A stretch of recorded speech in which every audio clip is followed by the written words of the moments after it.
Hi friends, welcome back to Tamil billionaire. இன்றைக்கி நம்ம பார்க்க போகிற வீடியோ பர்சனல் ஃபினான்ஸில் ஒரு முக்கியமான டாபிக், மணி மேனேஜ்மெண்ட். பணத்தை சரியாக கையாள தெரியாம தான் இந்த உலகத்தில் நிறைய பேர் கஷ்டப்பட்டு இருக்காங்க.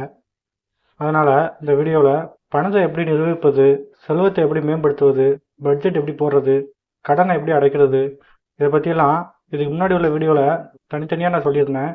இருந்தாலும் இந்த டாப்பிக்கு என்ன பாயிண்ட்ஸ் தேவையோ அது மட்டும் இந்த வீடியோவில் பார்க்கலாம். வாங்க வீடியோக்குள்ளே போகலாம். செக்ஷன் 1, செட் ஃபினான்ஷியல் கோல். உங்கள் பணத்தை திறம்பட கையாளுவதற்கு நிதி இலக்கு அப்படிங்கிறது ரொம்ப முக்கியம். இப்போ நீங்கள் வீட்டை விட்டு வெளியே போகிறீங்க, எங்கே போகிறீங்கன்னு யாராவது கேட்டால் என்ன சொல்லுவீங்க? ஒரு குறிப்பிட்ட இடத்தோட பேரை சொல்லி அங்கே போகிறேன் அப்படின்னு சொல்லுவீங்க. அதை விட்டுட்டு நான் எங்கே போகிறேன்னே தெரியல அப்படின்னு நீங்கள் சொன்னீங்கன்னா, என்கிட்ட பணம் நிறையா இருக்குது, எனக்கு என்ன பண்ணுறதுனே தெரியல அப்படின்னு சொல்கிறதுக்கும் எந்த வித்தியாசமும் இல்லை. நீங்கள் ஒரு கோலை செட் பண்ணிவிட்டு பணம் சேர்த்தீங்கன்னா தான் அந்த ஸ்பெசிஃபிக் கோலுக்கு எவ்வளோ பணம் தேவைன்னு உங்களுக்கு தெரிய வரும்.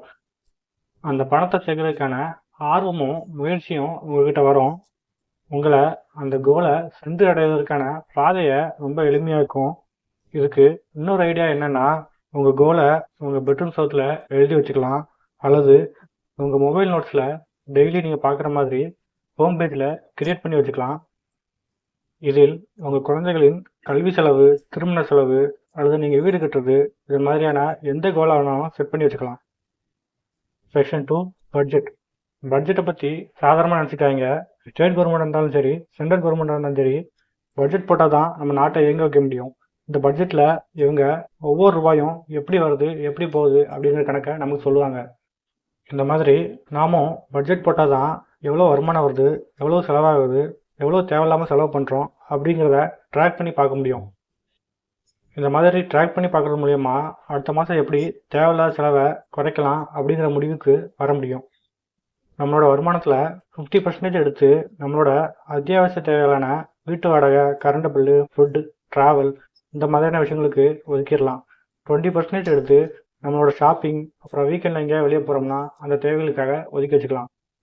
மீதம் இருக்கிற 30% எடுத்து உங்களோட சேவிங்ஸ் அண்ட் இன்வெஸ்ட்மெண்ட்டுக்கு ஒதுக்கி வச்சுக்கலாம்.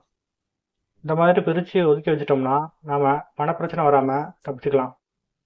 அப்புறம் நம்மளோட 6 மாதம் சேலரி எடுத்து அவசர நிதிக்காக ஒதுக்கி வச்சுக்கணும். என்ன கஷ்டம் வந்தாலும் இதுலேருந்து எடுத்து செலவு பண்ணக்கூடாது. Section 3, savings and investment. உங்களது செல்வத்தை வளர்ப்பதற்காக 2 முக்கிய தூண்கள் என்னென்னா சேமிப்பு மற்றும் முதலீடு.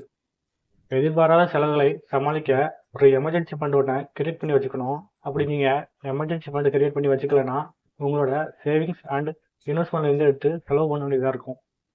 இதனால் இந்த சேவிங்ஸ் அண்ட் இன்வெஸ்ட்மெண்ட் வளராமலே போயிடும்.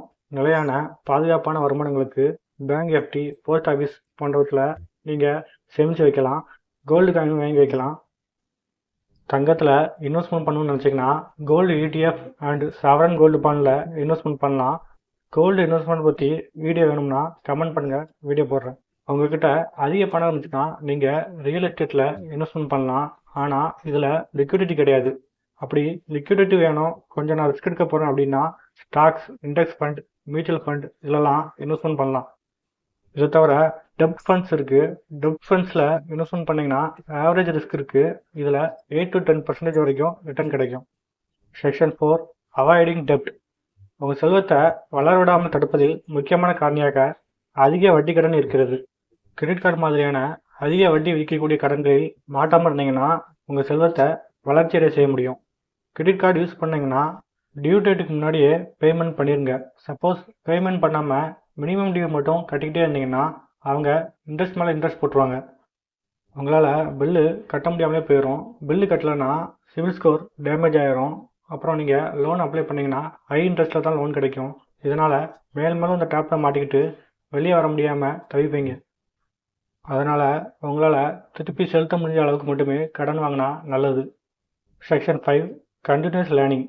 இறுதியாக நிதி ரீதியாக வெற்றி பெறுவது என்பது தொடர்ச்சியான கற்றல் மற்றும் சுய முன்னேற்றத்தை நோக்கிய பாதை என்பதே ஆகும். நிதி ரீதியான புத்தகங்களை படிப்பதும் போர்டுகளை கேட்பதன் மூலமும் புகழ்பெற்ற நிதி நிபுணர்களை பின்தொடர்வதன் மூலமும் உங்கள் கற்றல்களை வளர்த்துக் கொள்ளலாம். உங்களை மாதிரியான ஒத்த எண்ணம் கொண்ட நபர்களுடன் நிதி அறிவை பகிர்ந்து கொள்ளலாம். இதில் சிறு சிறு தவறுகள் வந்தால் பயப்பட வேண்டாம். உங்கள் தோல்வியிலிருந்து கற்றுக்கொள்வது உங்கள் நிதி நிலைமையை மேம்படுத்த உதவும். தடுமாறுவதும் தவறு செய்வதும் பரவாயில்லை. நீங்கள் கற்றுக்கொண்டே இருங்கள், வளர்ந்து கொண்டே இருங்கள் மற்றும் முன்னேறி செல்லுங்கள். ஓகே ஃப்ரெண்ட்ஸ், உங்கள் பணத்தை மேனேஜ் பண்ணுறதுக்கும் நிதி சுதந்திரத்துக்கான கதவுகளை திறப்பதற்கும் ஒரு விரிவான வழிகாட்டியாக இந்த வீடியோ இருக்குன்னு நீங்கள் நினச்சிங்கன்னா கீழே உள்ள சப்ஸ்கிரைப் பட்டனை கிளிக் பண்ணுங்கள், லைக் பட்டனையும் ப்ரெஸ் பண்ணுங்கள். நமது நிதி இலக்குகளை தொடர்ச்சியாக கற்றுக்கொள்வோம், வளர்வோம், வெற்றி பெறுவோம்.